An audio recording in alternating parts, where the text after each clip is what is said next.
So I was driving around and I saw this kid riding his bike with a helmet, knee pads, elbow pads, all decked out in armor like Genghis Khan in Bill and Ted's Excellent Adventure. And it made me so sad. I mean, it's not like he's competing in the X Games. It's not like I'd even see him taking any real risks. Mostly, he was just riding around in his driveway and sometimes venturing into the street. When I was that age, I was pushing my bike to the limits with no pads, riding as fast as I can, jumping as high and as far as I can. I don't understand why I don't see boys doing these things these days. What's the point in riding that bike in circles and not including one jump? Sure, I rode my bike in circles, but there were much bigger circles around my house. Plus, I mixed in every jump I could.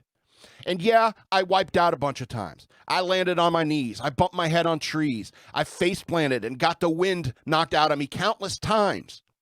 I'm still alive. I'm still healthy, and I still want to take jumps.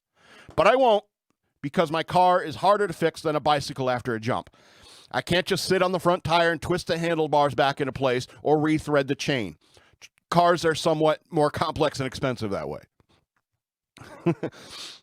Also, I've wiped out enough on bikes and been in enough car accidents at 45 years old that I can more accurately assess the risk of every weird impulse I might have. And that's the experience that building ramps for my bike gave me. I learned my limits. The jumps I made started low and I was more scared. And soon the ramps got bigger and bigger and the fear got less and less.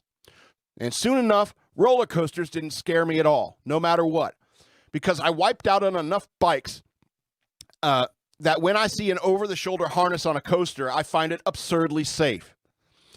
But while I was building ramps for my bikes, I was also getting on bigger and bigger roller coasters, conquering my fear and developing my accuracy and risk assessment. All while this was going on, I was also getting into fights with other boys, which happened in the far-flung 80s and 90s. And with practice and experience and training, admittedly, I learned how to take a hit, how to fall safely, deliver a strike, apply a hold, and aikido their ass to the ground before the adrenaline hit my bloodstream. People in the combat sports call this sort of thing adrenaline control. If you don't have experience in adrenaline, you may get jumpy, panicky, twitchy, get tunnel vision, and your thinking becomes very unorganized and it's not very organized or clear. I suppose I am lucky to have had those experiences. I lost a lot of fights for many years, but then I started winning on experience alone. And I was able to objectively look back at the fights I had lost and learn how I was defeated by experience. Look, no one wants your kid to be hurt. And if this was 1987 and I saw your kid trying to jump his bike off of your roof onto your car, I would stop him and tell you what he was doing.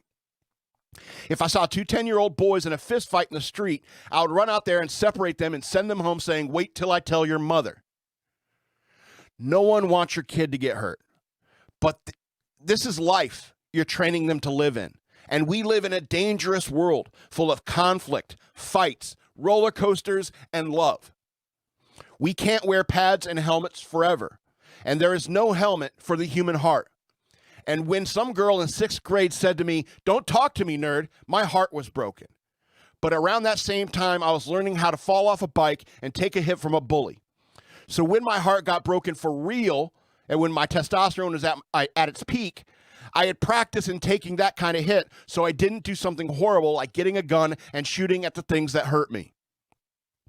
Even if I had such thoughts, allegedly.